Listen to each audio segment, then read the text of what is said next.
On arrive déjà à gérer pas mal de situations avec ces trois clés-là. Maintenant, si vous avez un intervalle J stable par petit f et dans lequel se trouve U0, mais que malheureusement f n'est pas croissante sur J, mais décroissante sur J, que pourra-t-on dire?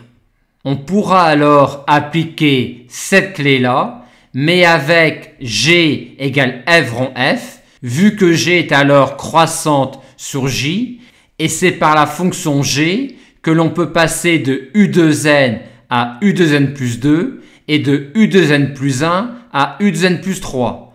Aussi, par application de cette situation-là, quand on aura cette situation-là, on pourra dire que les suites U2n et U2n plus 1 sont monotones. Et pour connaître leur monotonie, vu que l'on sait déjà qu'elles sont monotones, il suffit pour cette suite-là de positionner U2 par rapport à U0 et pour cette suite-là de positionner U1 par rapport à U3. Mais on peut dire mieux, en fait, ces deux suites-là sont monotones et de monotonie opposée. En effet, si on a U0 inférieur à U2, comme U2n est monotone, on pourra dire que la suite U2n est croissante. Mais si on a U0 inférieur à U2, vu que f est décroissante sur J, on aura U1 supérieur à U3.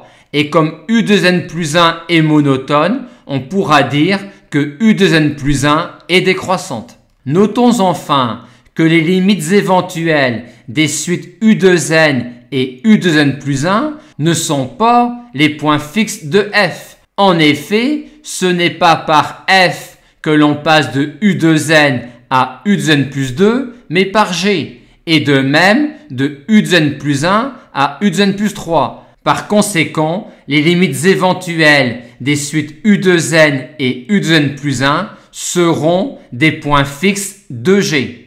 Mais notons que si je suis un point fixe de f, je suis a fortiori un point fixe de G.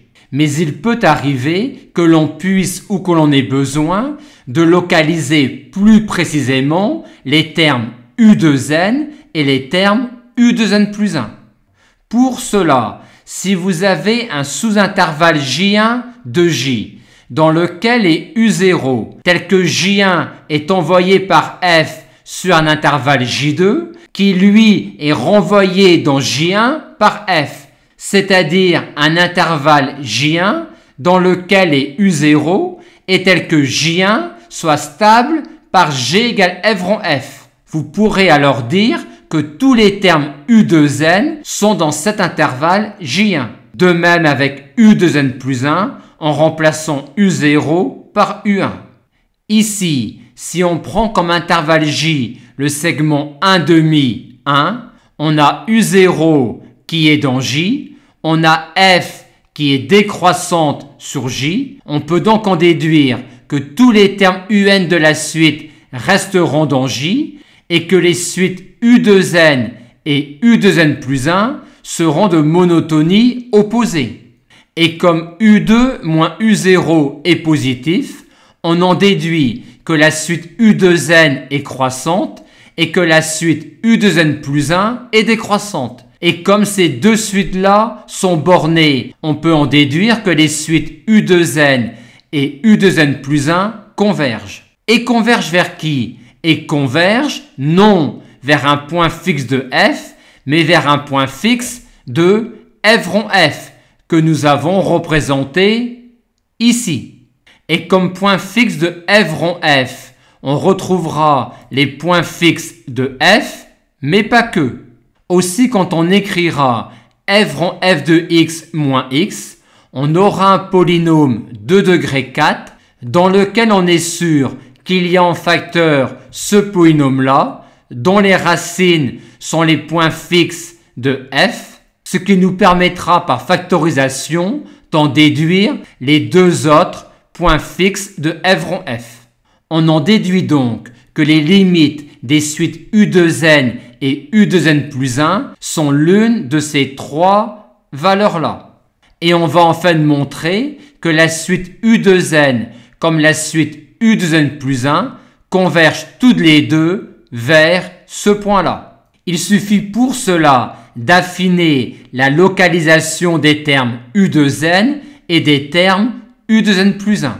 Pour cela, en notant grand L, ce point fixe de petit f, on montre que le segment U0L est stable par f rond f, en regardant tout d'abord son image par petit f, ce qui montre que tous les termes U2N restent dans le segment U0 grand L, ce qui exclut que U2N puisse converger vers ce point-là ou vers ce point-là.